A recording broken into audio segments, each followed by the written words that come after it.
stratégique yu bari maintenant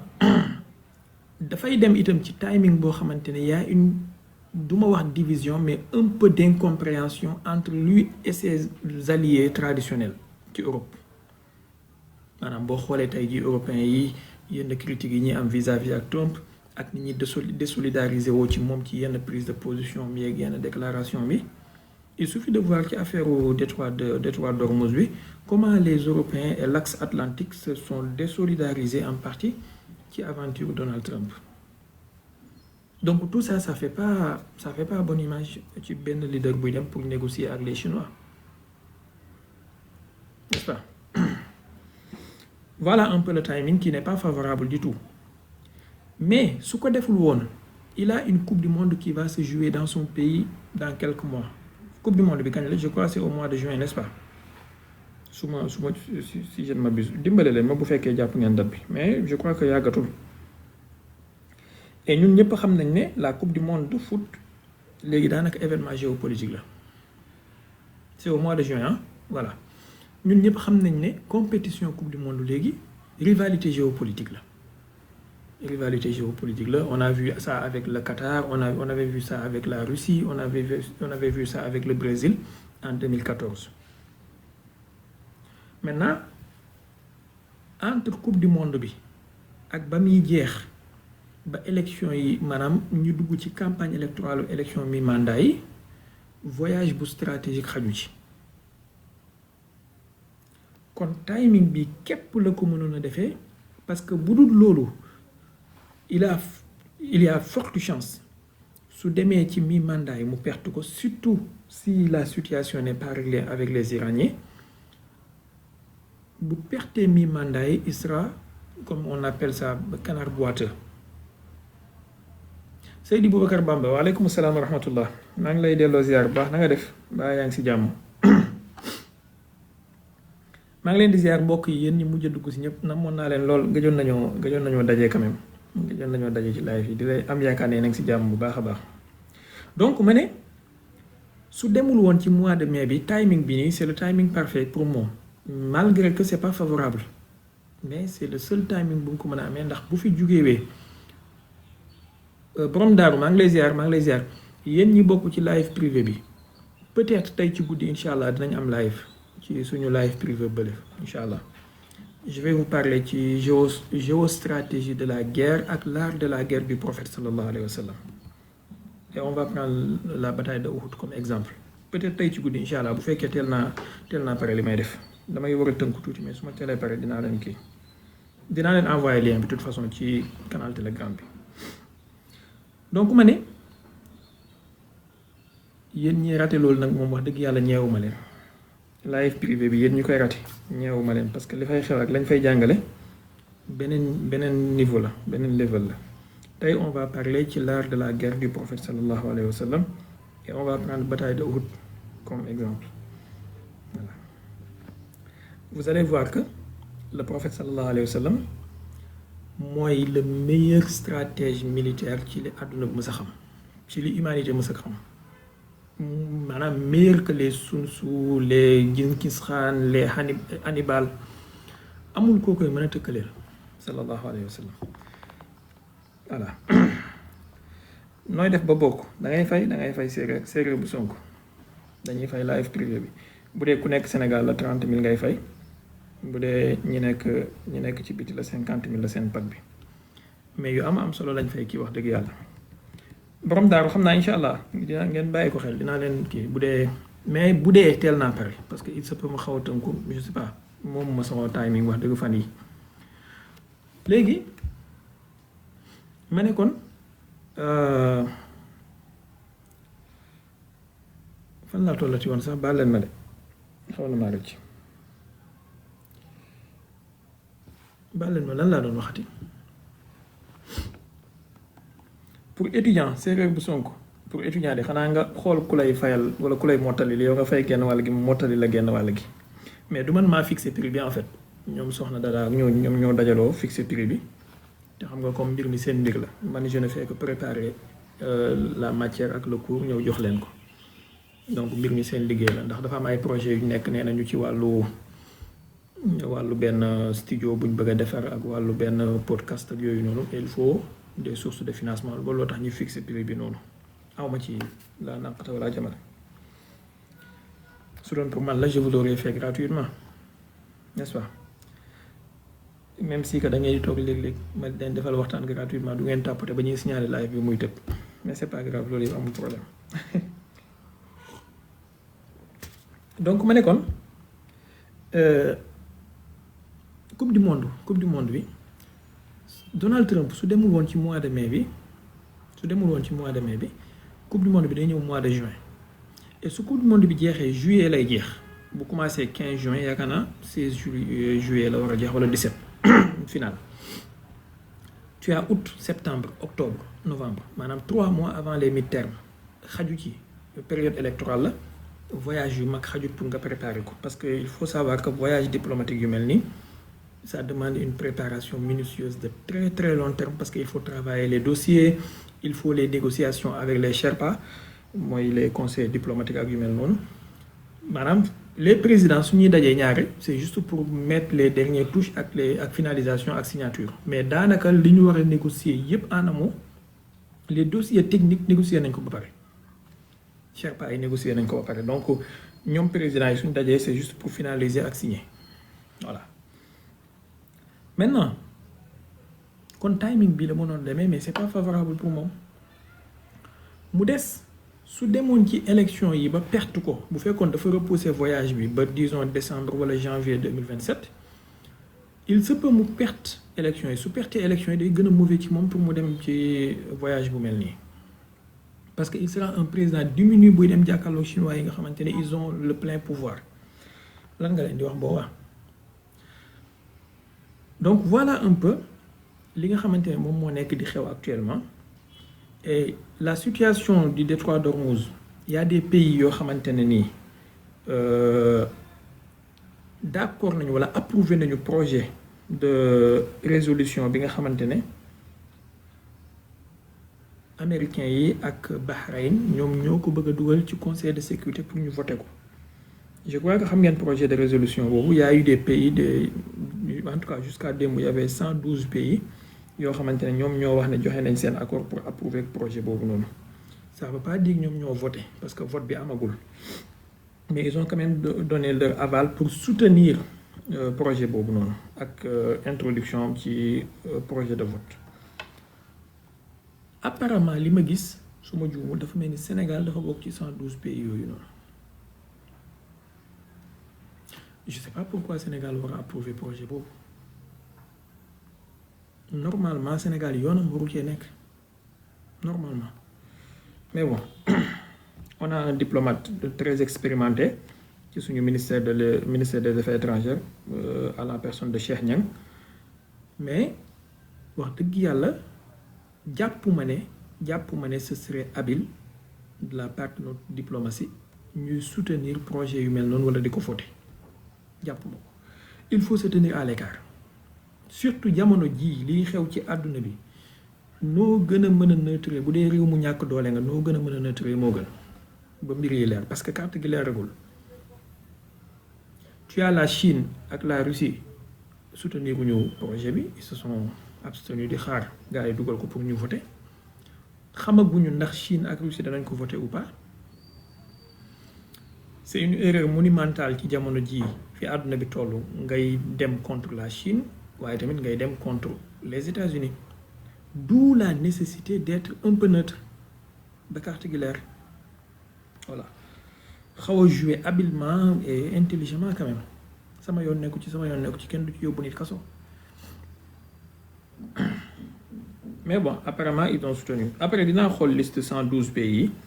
su dee gis naa ko dinaa leen kii mais li ma jot a gis su ma fàttewul Sénégal bokk na ci wax dëgg yàlla j'avoue que je comprends pas pourquoi Sénégal di soutenir lu mel noonu on doit pas être en de mauvais termes avec les pays arabes mais non plus on doit pas être en de mauvais termes avec les Iraniens parce que kenn ku nekk ñoom am na lu ñu mën a jëriñoo ci moom donc il faut être un peu neutre ba affaire yi kii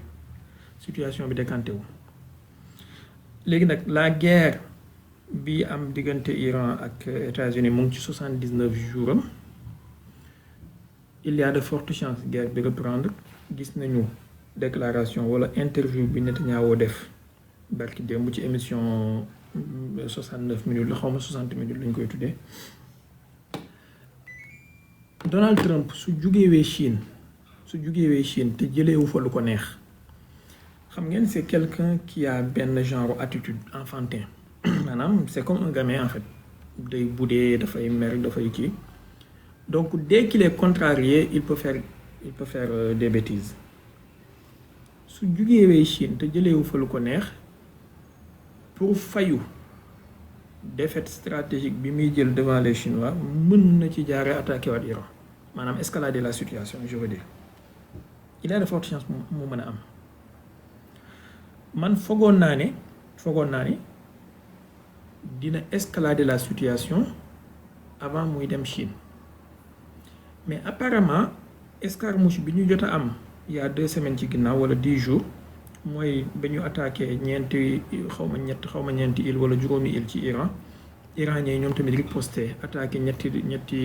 destroyer américain apparemment ça a réussi à dissuader les américains xaw ma ndax yéen a ngi fàttali ko épisode boobu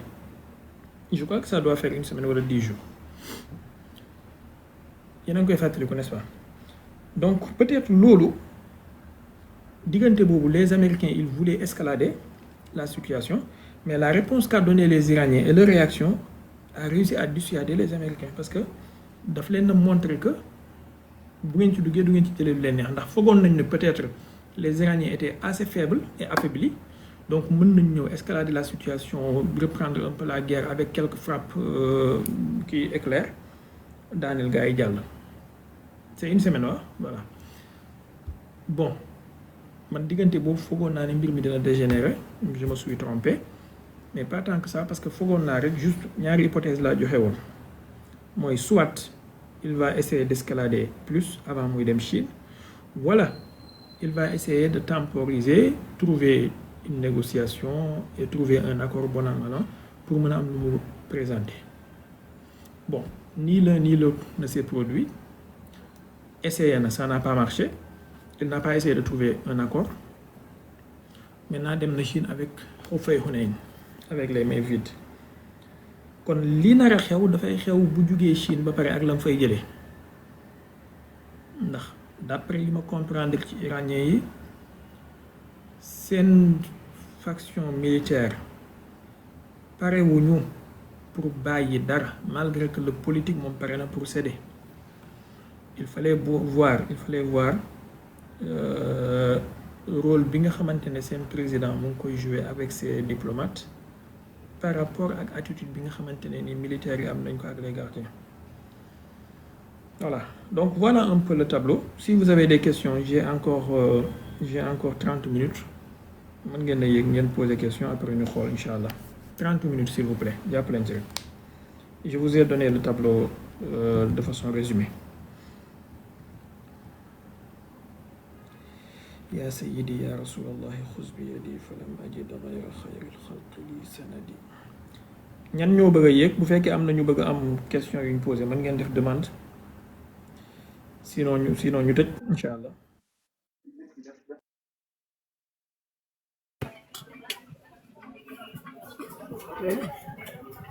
waaye kan marché bi de moom xanaa xaw a sant mbay rek. waaw asalaamaaleykum wa rahmatullah Cheikh Baye maa ngi lay ziar bu baax a baax. waaleykum salaam bismillah. waaw man dama amoon li ma doon laaj ci waa Haras Sawra lu tax ñoom ñu gën a radical ci Iran daal dañ leen di former ci wàllu diine wala ci lu leen di former ba ñu radical loolu moo nekkoon sama laaj. D'accord, merci beaucoup. Pour ñu xamul Haras Sawra moom mooy les gardiens de la révolution man je pense pas qu'ils sont radicaux dañoo am attitude rek boo xamante ne ni moom mooy bi adversaire bi xam ils ont un adversaire qui ne comprend que le langage de la force et le langage dur. Pendant 47 ans Haras Sawra bi ñoom li ñuy def rek mooy préparer seen bopp pour défendre seen réew attaqué wuñu kenn dañ leen a attaqué. Cette guerre a été imposée aux Iraniens c'est pas les Iraniens qui ont attaqué ñoom la ñu attaqué ñoom la ñu rey seen leader léegi nag ku ñu rey sa leader décapiter sa première ligne commandement yépp wax dëgg yàlla radical mooy li gën a tuuti loo war a def nit duñ ñëw pes la ngay joxewaat beneen lex bi pour ñu besaat ko kon bu ñu ñëw rey sa leader décimer sa chaîne de commandement yëpp ba pare ngay nooyal di jéem a trouver ay accord non bu dee adversaire bi nga xam xamul langage yu jàmm kooku langage yu fit na nga koy indi comme ça mu mën laa comprendre nan la ko waaj a waxatee woon sax sahaadatu daarayni ak fitnatu daarayni ku comprendre wul sahaadatu daarayni da nga koy tegal fitnatu daarayni voilà yonent bi sax loolu la ko yàlla sant yonent bi loolu la ko yàlla sant wa in aaqabtum fa aaqibu bi misli ma uqibtum bihi parfois il faut savoir être dur il faut savoir être ferme quand il le faut man kay ñi may critiquer mooy ñi nga xamante ne ñoo nekk di noyal actuellement le moment n'est pas à la négociation ou à la capitulation pendant 40 ans wala 47 ans les Iraniens ont toujours essayé de négocier de trouver des accords de trouver des compromis ça n'a pas marché gouvernement modéré ak gouvernement yi ñuy tuddee les réformistes xawma réformateurs saa yi bu ñu ñëwee c'est la capitulation et tu as un ennemi boo xamante ne boo capituler devant lui il t'écrase donc il faut pas capituler il faut pas montrer un signe de faiblesse et dinaa leen ko expliquer tey ci live privé bi incha allah su amee naa leen expliquer l'art de la guerre du prophète sallallahu alayhi wa sallam ak comment il jouait comment le prophète plaçait ses pions ak naka la daan équilibrer entre la main dure ak la main diplomate entre le bâton et la carotte voilà na keneen ñëw. asalaamaaleykum wa rahmatulah. waaleykum salaam wa rahmatulah. sëñ Cheikh Baye ñu ngi lay ziar bu baax. yàlla nangu di ziar la ñaanal yàlla di la ñaanal yàlla yàlla dolli la tawfiq dolli la fatxu dolli la wér te guddal saw fan lool te yàggal ko ci barke Sëriñ Fàllu mi ma téye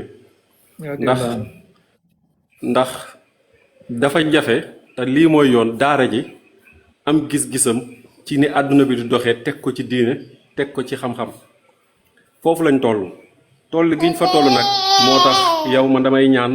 RTS national dañ dafa war a utal émission spéciale ndax lii ngay wax du sa njëriñal askanu Sénégal yëpp la njëriñal diina ji la ndax si say man de wax dëgg yàlla su ma waxee dëgg te yàlla rek tax yàlla sama bàmmeel laa taxaw dem naa ba yegg foo xam ne ci say waxtaan guddi gu jot bala maa tëdd dinaa branché samay écouteur di ko déglu ba keroog may nelaw moo xam waxtaan yi nga daan def ci jamono yu njëkk ya ba fii ñuy waxtaan ak yow tax na nag sama xam-xam yokk bu baax a baax ci àdduna bi ni muy doxee ak réew mi ni muy doxee ak mbir mi ni muy doxee kon ñu ngi lay ñaanal yàlla tawféex ak sutura te di la ñaanal yàlla kaaraange li Sëriñ Tuubaa ñaan ci benn xasida gu ñuy wax hijaabu daaray ni fii tawassul ani naaray ni muy benn bay di wax dammir jamii man araada durrana xabla wusulihim ilayna wakina képp ku dox jëm sa kaw ngàbb aw lor yàlla na ko suñu borom dóor këno ba mu lorom woowu yem ci moom loolu rek laa si doon wax jërëjëf.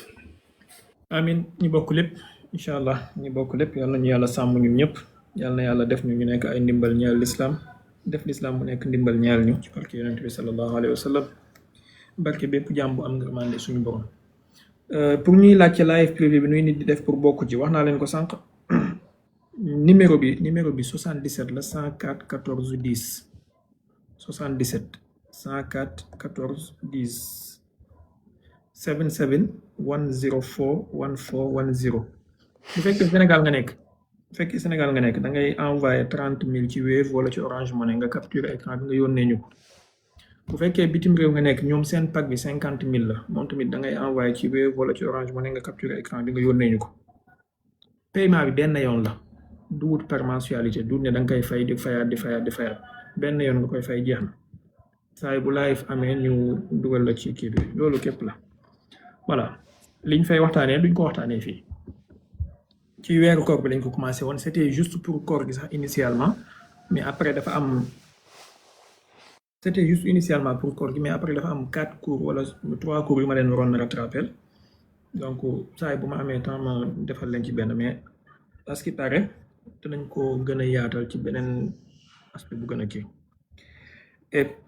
leçon yi wees woon tamit dañ la sëñ Bourtine doo ñu baal ci micro bi tuuti ba ñu kii mu ngi am écho rek maa ngi koy tëj yaa ngi koy ubbiwaat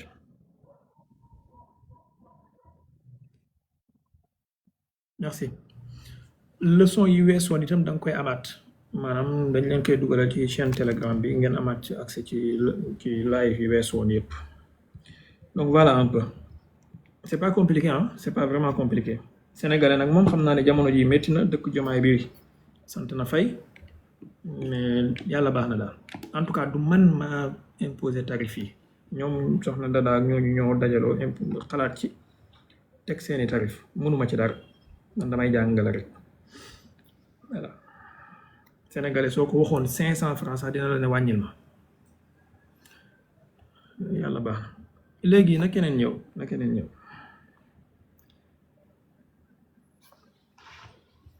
sëñ buur yaa mel ni yaa ci toppoon de bismillah buur tan salaamaaleykum. aleykum salaam Cheikh Baye ñu ngi lay siyaar bu baax. aleykum salaam yàlla nangu ziar vraiment chaque jour damay duglu sa ay live même fajar bi nii man damay jaaxle dama kii xool ba tay heure ban la live bi am mais awma sens boobu quoi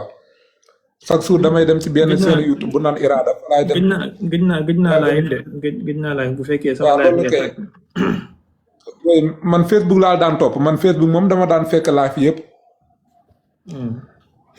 mais léegi bu ma yeewoo daal damay dem ci Irada wallaay lancim Irada laay xool dem bu dee dugal na sa live ma duglu ko bu dee dugalul sa live ma dem quoi vraiment. man nag pro iranien laa ndax dafa am benn président Iran bu ma sa ñëw Touba bu naan Rasan Jaane boobu dama ko fekk woon ndeysaan boobu sama yaay moomu yóbbu woon ba iranien yi joxoon ma benn pom sax nu ma koy nettali moo tax dama bëgg Iran te lu baree bari dag ma ko dolli ci Iran quoi yaa tax ñu xam ay taxraani mu xaddam yaa tax ñu xam ñu baree bari ci dirigeant iranien yi te yow da ngay wax loo xam ne xam-xam la boo xam ne day am foo ko teg.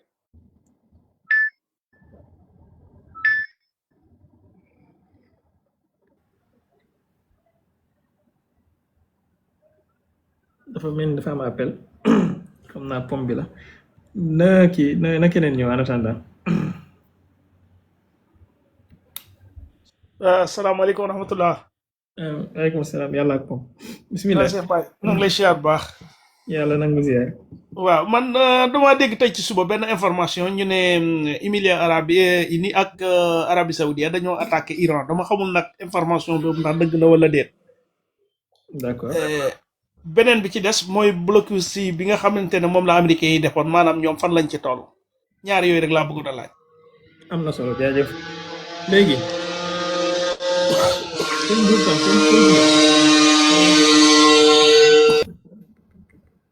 buur tan continuer sëñ Satou Ba dinaa ñëw ci sa question bi incha allah. dama lire benn article ñu ne dafa am benn base militaire boo xam ne secret la mais kii ñoo ko defoon waa Israël dañu ko defoon biir Anbar benn dëkk bu nekk ci Irak ndax loolu lu wér la wala daal loolu daal laa bëggoon a laaj ak tamit dama gis ñu ne Iran dafa yoroon benn ay avion yoo xam ne jamonoy saa bi la ko États-Unis jaayoon Iran te jamonoy guerre bi Iran dafa utiliser avion yooyu noonu donte sufi kii ba bombardé ay base yoo xam ne ñu ngi ci biir Émirats ak biir Arabie Saoudite. d'accord comme que tubaab yi loolu da leen a defal kii daal da leen a defal mbetteel na avion yooyu comme que amul woon benn affaire technologie nan la ko Iran mën a utiliser ba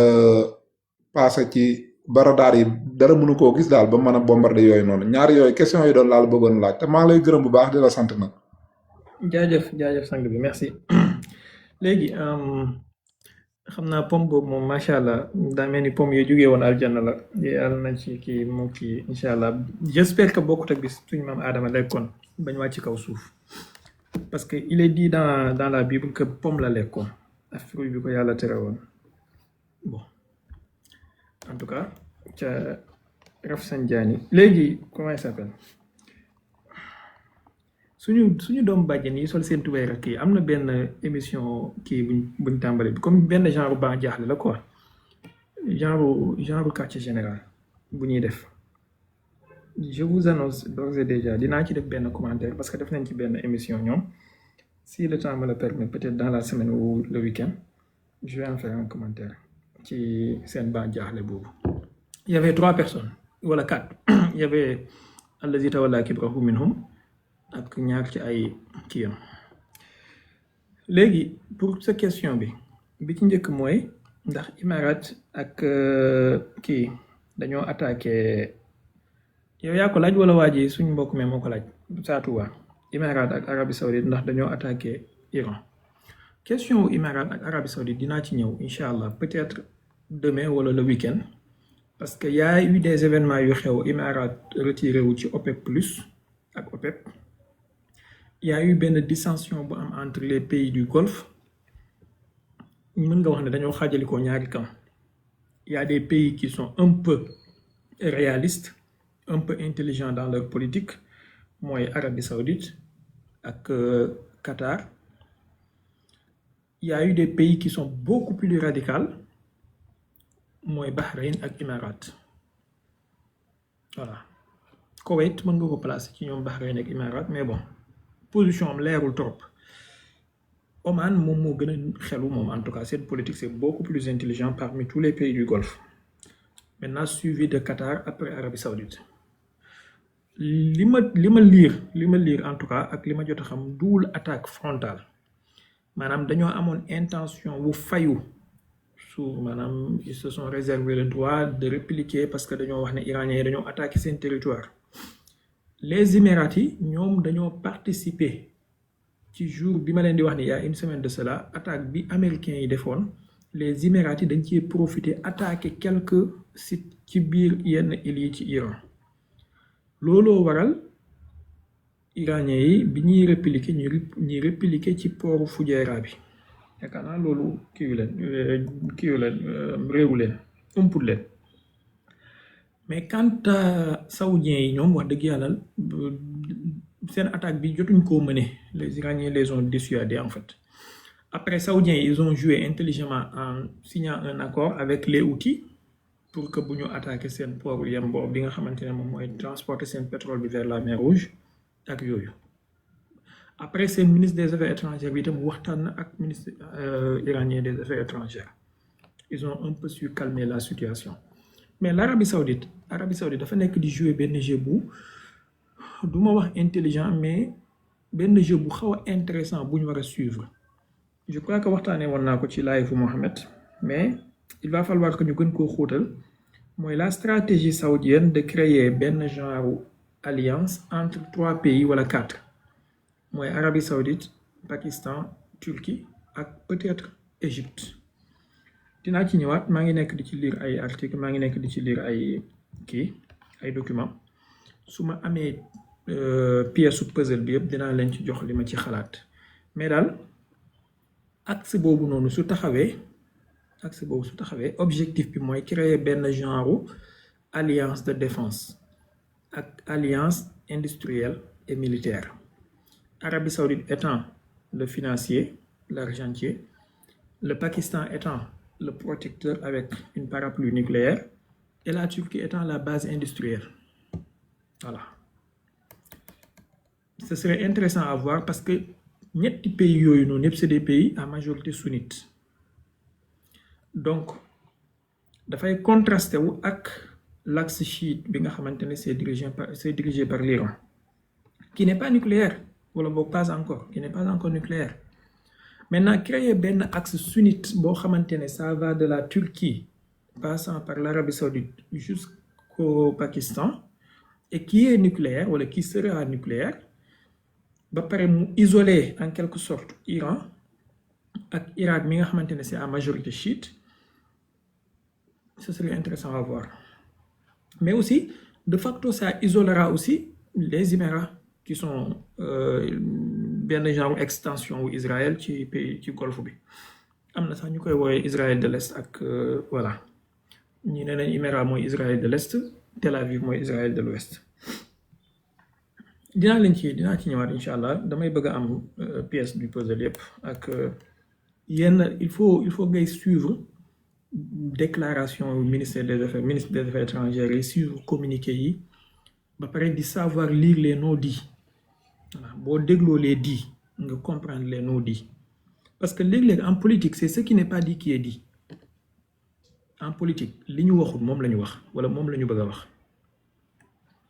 waaw. Quand quelqu'un vient en politique vous dire que oui votre pays c'est un cher ami de notre peuple nangam am na lu mu bëgg a wax te waxu ko donc il faut savoir décortiquer li mu bëgg a wax te waxu ko loolu moo ëpp importance moo ëpp valeur ci politique que li waa ji wax donc voilà un peu ci wàllu kii bi léegi par rapport ak base militaire bi ñu wax ne Israël am na ko en réalité du base militaire comme base militaire proprement dit une base militaire ne peut pas être secrète mais centre de commandement wala centre d'espionnage la woon bu Mossad léegi nag loolu mën nañ ko tuddee base majazan mais pas une base militaire bu ay avion di décoller ak ay nangam loolu mënta nekk secret ci àdduna bi nga xamante ne ay drone ñu ngi tiim ay satellite ñu ngi tiim partout y a les informateurs sur le terrain y a les indices et tout loolu mënul nekk secret en fait mënul nekk secret mais kii la nu mu tuddati centre de renseignement la woon ak base de collecte de données te loolu même un appartement mën nga koo jël nga aménager ko pour ses besoins wala nga jël benn villa pour loolu léegi boobu lañu wax ni iranien yi dañ ko attaqué te loolu du Irak kese la ko Israël am na ko ci biir Irak c'est vrai am na ko ci Dubaï am na ko ci Azerbaïdjan am na ko ci dëkk yu bari yu wër Iran et de temps en temps Iran dafay attaqué yu mel noonu en fait les Iraniens personnellement je vous dis c'est des gens très courageux en fait et militairement boo xoolee ñaari fan yi ñu génn xaw ma ndax yéen a ngi suivre information yi côté boobu déclaration yi service de renseignement américain yi nekk di def ci ne Iran ils ont conservé wala ils ont toujours la capacité à 70% de leurs missiles et 75% de leurs lanceurs yaakaar naa gis ngeen document boobu New York Times bind ak bi Washington bindoon semaine passée Washington Post qu'est-ce que cela veut dire te ñoom dañ ne maanaam New York Times dañ ne seen document bi source CIA la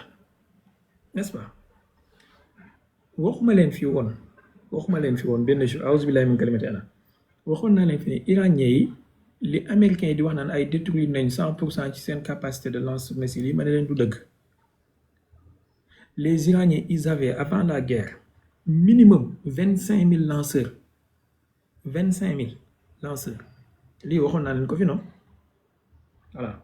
léegi tey dem nañu ba 3 mois après la guerre américains yi di déclarer ne les Iraniens conservent encore 70% de leur wala 75% de leur capacité de lancement et 70% de leurs missiles ba léegi du dëgg affaire bi ëpp na loolu bon je suis pas iranien nag awma une connaissance parfaite ci li iranien am mais am naa quelques sources quand même qui sont des sources très très fiables américains yi guerre bi ñu déclenché contre les iraniens yi rythme bi ñu doxee mën nañoo tenir 2 ans maanaam les iraniens ils pouvaient tenir 2 ans ci rythme wu tous les jours 40 missiles 15 missiles 30 missiles pendant 2 ans dara du yàqu dañuy sóob rek tu peux pas préparer une guerre pendant 47 ans ba pare di am ay 70 lanceurs wala 500 lanceurs quand même c'est pas nax sa bopp weesuwul loolu américains dañuy nax seen bopp rek soxna Dada moom léegi général Niass la may woowee lii du ngeen ci wax tamit moom daa am xaru tabaski ba pare di te man amaguma xar moo tax mu nekk di kii nii mais yàlla baax na xam naa dina ma yónnee sama xar léegi allez-y beneen question bu fekkee am na question bu ma waxul sëñ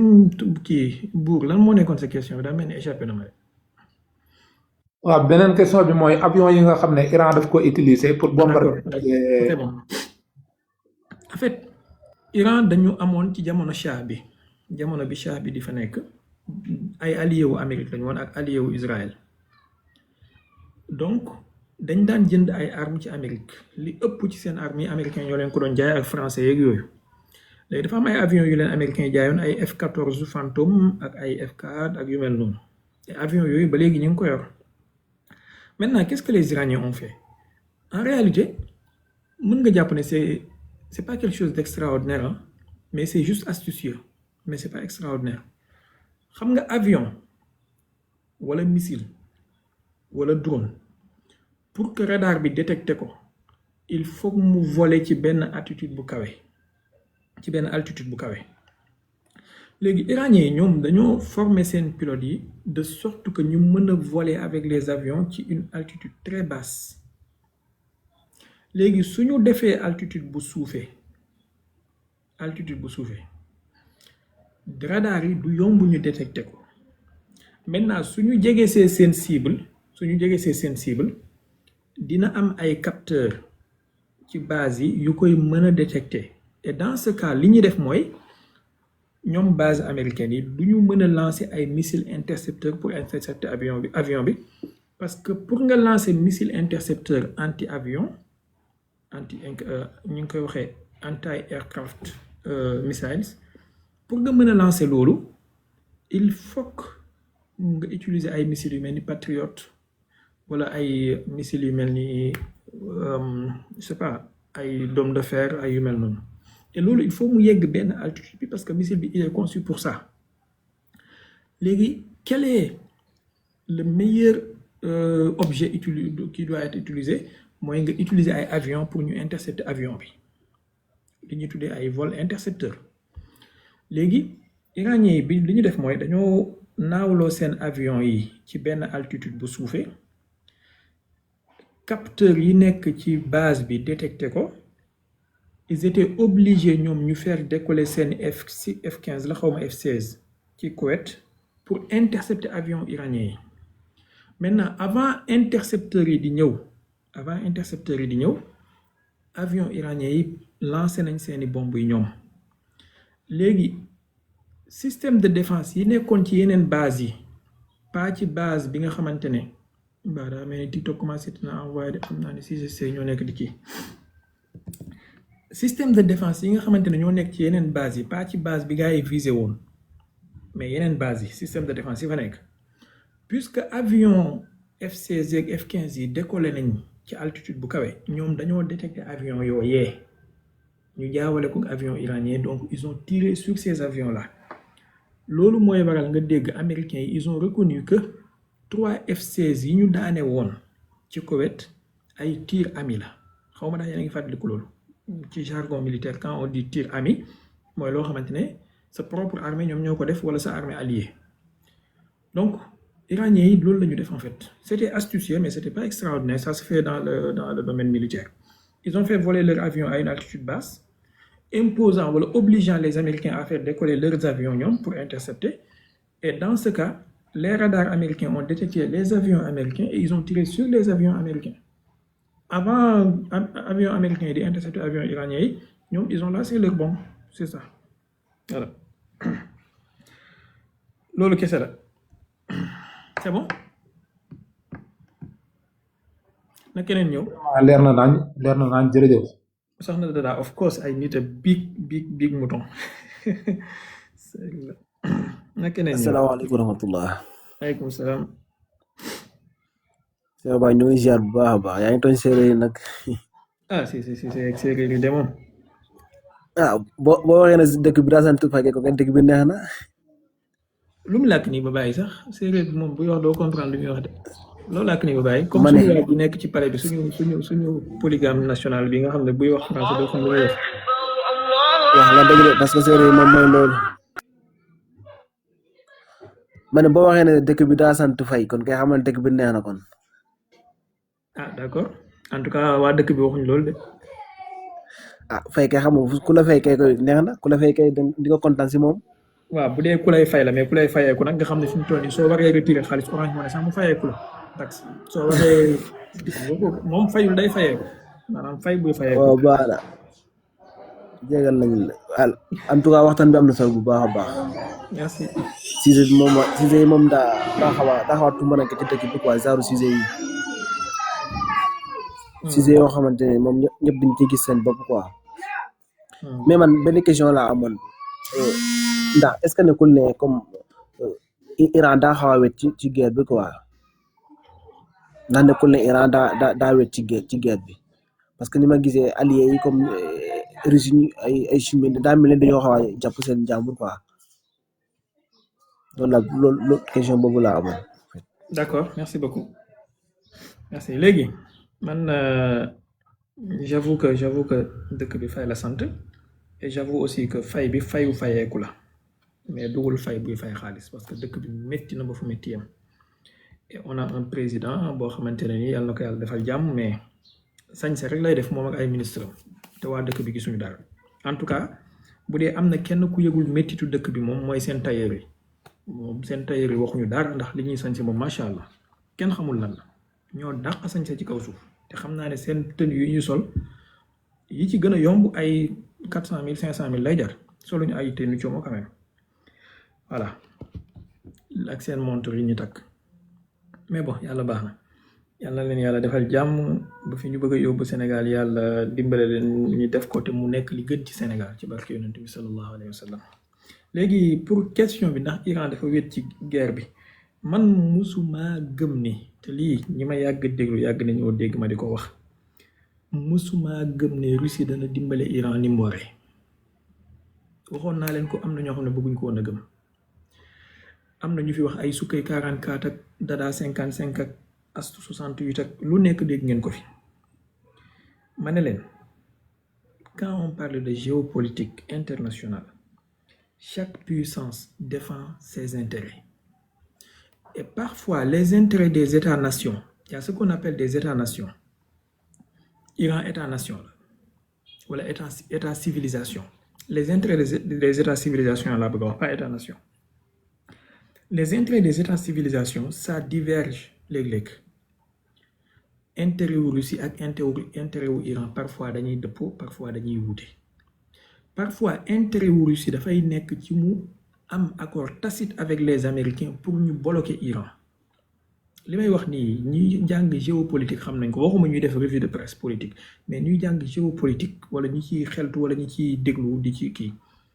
su Bill façon maa su Bill géeg ñooñu suñ fi nekkoon suñu yéegee fii dañ leen ko expliquer intérêt wu Chine ak intérêt wu Iran parfois ñu ànd mais parfois ñu tàqali ko je vous donne un exemple ci intérêt wu Russie ak Iran la Russie am na intérêt ci Iran bu bari mais dafa am ay réew yoo xamante ne dañoo nekk en conflit avec Iran te la Russie dafa am intérêt ak ñoom par exemple Israël la Russie dafa am au moins 2 millions de Russes yoo xamante ne ils ont la double nationalité israélienne et russe ne serait-ce que 2 millions de personnes yooyu qui sont des nationaux russes et israéliens Russie du leen sacrifier pour les beaux yeux des mollahs surtout ñooñu du ñu n'importe qui ci réew mi ce sont les plus grands milliardaires russes ay ñoom Abramovich la ak ñu mel noonu nga xam ne ñoo yore milliards yu bari ci Russie maanaam mu ngi mel tey ji Sénégal nga ne les plus grands milliardaires ci Sénégal ñoom ñoo am nationalité Guinée wala yu mel noonu ndax da ngay sacrifier sa relation ak Guinée bu boobaa tu vas essayer de mélanger les choses donc les plus grands milliardaires russes ils ont la nationalité israélienne am na ci ñoo xamante ne ay juifs lañu de naissance wala ay juifs de confession loolu benn la ñaareel bi mooy la Russie dafa am conflit ak ay réew lu mel ni Ukraine ak yenn réew européens yi Israël ñëpp xam nañ ne réew mu sob la Russie su jàppalee Iran ni mu waree Israël mën na fa jaaree pour fayu dem jàppale ay ennemis wu Russie jox leen ay technologie ak ay mbir yoo xam ne du arranger Russie ça va faire mal à la Russie n'est-ce pas loolu maanaam maa ngi leen di tënkal lu mën a yaatu lii mën nañ koo yaatal mais dama leen koy tënkal ñetteel bi mooy les pays arabes la Russie dafa am intérêt bu mag ci réewu arab yi Dubaï Saoudia Koweït ainsi de suite mais surtout Dubaï ak Saoudia ay réew yu am xaalis lañu te ay réew la ñuy ubbeeku kenn sanctionné wu leen kenn tëjul leen ci ay problème kenn embargo wu leen donc la Russie dafa am intérêt jëflante ak réew moo xamante ne ils sont ouverts pour mu mën a contourner les sanctions yu ko États-Unis di teg ak occidentaux yi te loolu Iran mënu ko jox parce que Iran moom ci boppam mu ngi ci ay sanctions maanaam gumba mënul faj gumba njàccaar mooy faj gumba kon il faut que la Russie intérêt dafay nekk ci mu jëflante ak les pays qui sont pas sous sanctions pour pouvoir contourner les sanctions beneen bi mooy liquidité bi réew yooyu am Iran amu ko maanaam les Émirats les Arabes et les Saoudiens liquidité bi ñu am ci ay milliards Iran ils peuvent pas se le permettre donc jëflante ak réew yooyu mooy gën a bénéfique ci la Russie que muy jëflante ak Iran bi nga xamante ne mu ngi sous embargo ñetteel bi mooy la Russie bëggul benn puissance am prédominance ci région boobu dafa bëgg am équilibre ak doole yépp xaw a tolloo en quelque sorte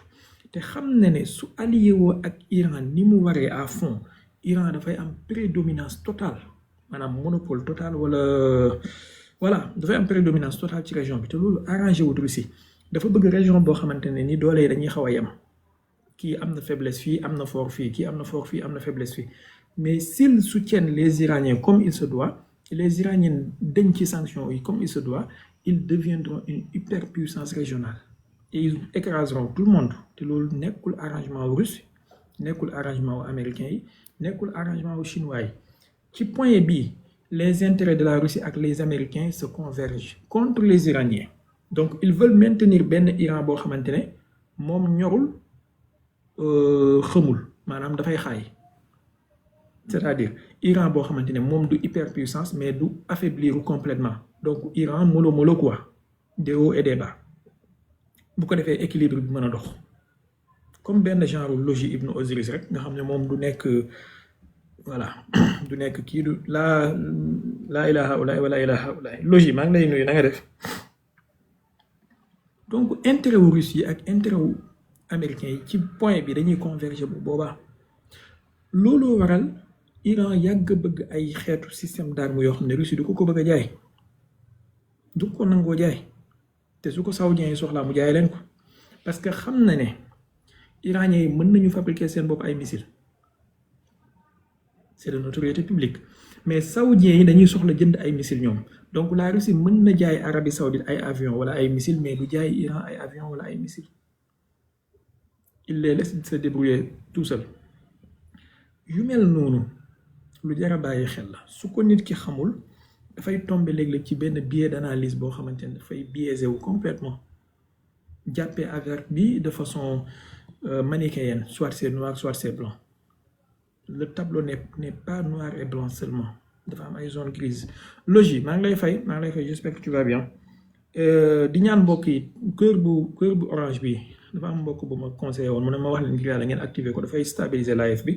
et dafay tax buñ ko signaler du tëb donc s'il vous plaît mooy fii sama tur bi jeexee noonu rek ci kaw y a un petit cœur là orange bu ngeen di mën a activer donc voilà un peu tënkal naa leen lu mën a yaatu mais voilà un peu li tax la Russie du mës a soutenir Iran à fond daf koy def avec demi-mesure tout le temps Chine tamit dafa am ay intérêt ci région bi dafa am ay intérêt ak yeneen réew yoo xamante ne léeg-léeg seen intérêt Iran dafay diverger wu donc ils font mollo mais ñoom ñaar ñëpp seen intérêt nekkul ci Iran daanu waaye seen intérêt tamit nekkul ci Iran am nucléaire wala Iran devenir super fort voilà mën nañ ci gën a yaatalaat prochaine fois incha allah na keneen ñëw s'il vous plaît yaakaar naa 10 minutes moo ma dese 10 minutes après ñu daaneel allez-y.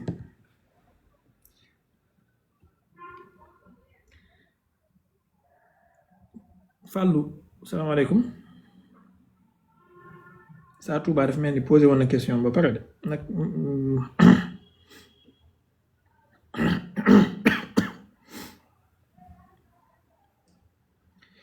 yaa rabbi bil Mustafa balligh maqasidana waghfir lana ma mada ya wasi' al karami waghfir ilahi li kulli al muslimin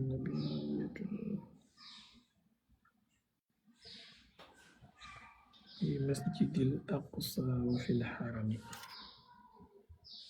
Kan moo ci topp?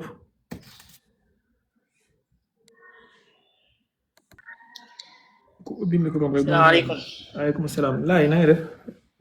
wala Layla.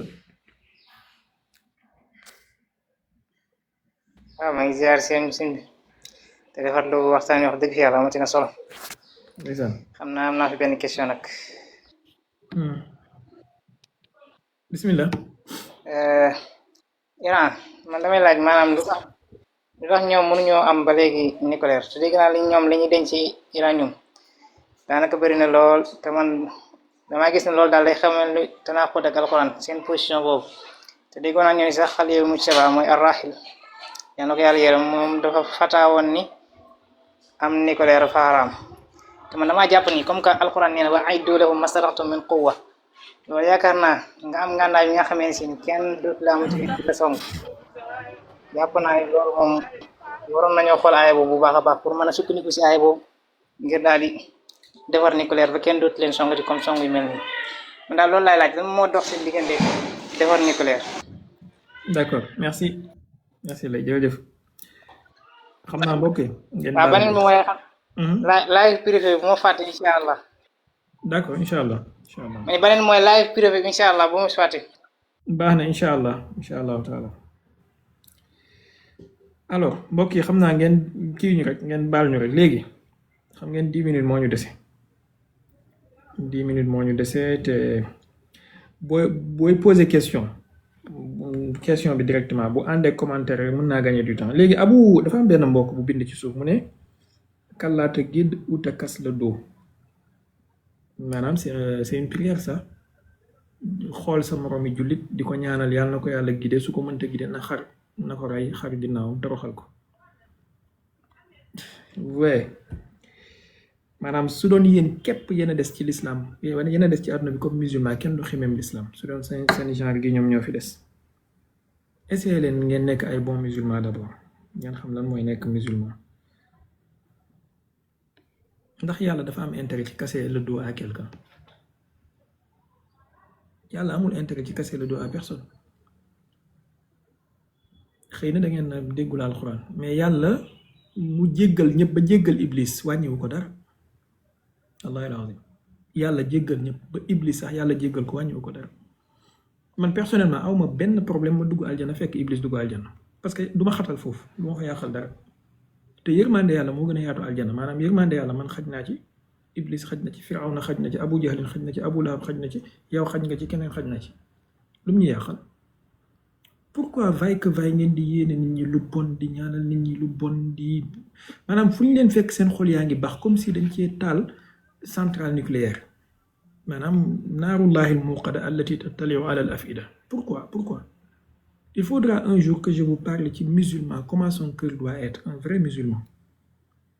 mais dès que tu sens que ton cœur bouille à chaque fois mu ngi sens mu ngi baax mu ngi saafu sëñ bi demal nga yeesal sa kalimatu shahada nga xool naka ngay nekkee musulman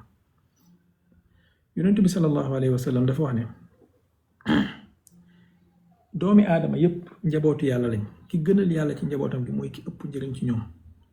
ci beneen xadis yonent bi nag njëriñ weesuwul yéene ñëpp li nga yéene sa bopp mais yow est-ce que da ngaa yéene sa bopp yàlla rey la yàlla kase la dos kase la pied kase la tête est-ce que loolu nga yéene sa bopp yow waxuma la loolu mais fakkastalu sax yéene woo ko sa bopp ba pare di ko yéene sa moroomi jullit laa yuminu ahadukum xatta yuhibba li axihi maa yuhibbu li nafsihi fan ngeen ko yóbbu arrêtez ça da ngeen di ridiculiser seen bopp ridiculiser seen religion vous vous faites passer pour des clowns en fait sérieusement c'est dommage malheureusement bu doon yéen képp yéen a des ci àdduna bi kenn du nekk musulman tout le monde aurait fui cette religion là xoolal yonent bi sallallahu alayhi wa sallam dañ koo tooñ bundu xataal ko fitnaal ko xeex ko rey ay sahabaam nangu seeni alal pendant 23 ans bi mu jekkoo ba war a fayu nga xam ne benn claque de doigt su ko defoon ñu dagg seen bopp yi ñoom ñëpp daf leen a xool ñu sëgg mu ne leen maaza tazunnuna anni faa'ilun bikum lan ngeen yaakaar ne loolu laa leen di def ñu ne ko axun karim boobu na axin karim yow de nit ku baax nga te doomu nit ku baax nga doomu mbokk mu baax mu ne leen izhabu fa antum mutalaqa dem leen jéggal naa leen yéen ñëpp sallallahu alayhi wa sallam kii mooy yonent bi en fait su defutoon lii du nekk yonent bi sallallahu alayhi wa sallam te ñi mu defal lii ñoom ñoo doon maye téeméeru gëléem pour ku ko indi moom yonent bi mort ou vif maanaam mu dee wala mu dund boo indee néewam ñu fay la téeméeru gëléem ñoom la tiim nga xam ne benn claque de doigt su ko defoon seen bopp yi naaw mu ne leen jéggal naa leen ñëpp dem leen léegi yow nga toog un musulman au 21e siècle te ki def lii il vivait au 6e siècle ba muy jéggal gi 6e 7e siècle yow tu vis au 21e siècle tu te caches derrière ton téléphone derrière ton écran nga xool quelqu'un même bu ñu nekkul jullit même si c'est un kémite même si c'est un je sais pas moi defu la dara musulaa tudd xamul fi nga dëkk xamul sa soxna xamul sa yaay xamul sa doom il t'a jamais fait de mal yow nga toog fi nga toog di ko yéene lu bon ci sa biir xol maanaam tu t'attires toi-même des foudres de la nature tu t'attires toi-même des négativités et tenez une règle maanaam gis nga la nature a tendance à nous donner ce que nous pensons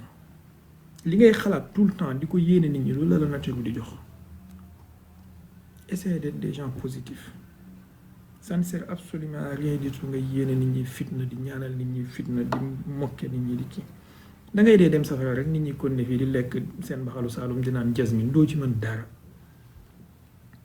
da ngay toog di ñaanal nit ki mbon ak toroxtaange ak alaku chaque jour yàlla di ko gën a yëkkati nga di ko gis sa xol bi di jeex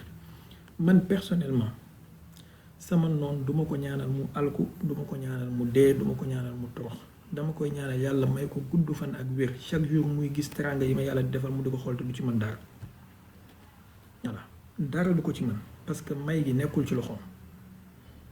may gi su nekkoon ci loxoom jant bi du fenk léegi yow mbokk mi doon bind tu mérites pas que je cite ton nom mais xam nga sa bopp commentaire bi nit ñi gis nañ ko li nga ñaan noonu maa ngi lay ñaanal yàlla may la gudd fan ak wér yàlla di ma may saay bu ma toogee des centaines de personnes di ma déglu te doo ci mën dara te yow kenn xamul yow la kan parce que tu n'oses même pas afficher toi ta photo sur ton profil que tu restes dans l'anonymat et moi je reste ouvert visible tout le monde me regarde tout le monde apprécie dara doo ko ci mën yàlla na la yàlla may gudd fan ak wér chaque jour ngay gis loolu insha allahu taala allez sama temps jot na léegi sëñ lay baal ma su ma ñëwaatee ci live dinaa tontu sa question ci lu tax Iran amul nucléaire ak yooyu prenez soin de vous yéen waa live privé bi su guddee su dee jot bi may na ma ko incha allah on fait un live privé incha allah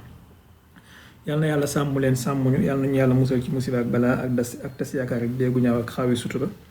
yal na yàlla boole ñu ci xutbu yi boole ñu ci milliardaires yi yal na yàlla dimbale Sénégal dimbale doomu Sénégal yi fu ñu mënti nekk ci kaw suuf ñi jiite Sénégal ci wàllu àdduna ak ci wàllu diine yàlla na yàlla defal sutura defal leen jàmm defal leen tawfiq ba lépp luñ bëggal réew mi yàlla defal leen ko te mu nekk li gën ci ñoom gën ci Sénégal live privé bi c'est payant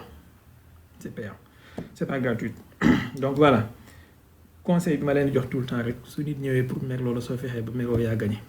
su nit ñëwee pour xeex ak yow soo fexee ba xeexu leen yaa gagné allez prenez soin de vous et à tout à l'heure incha allah abonné leen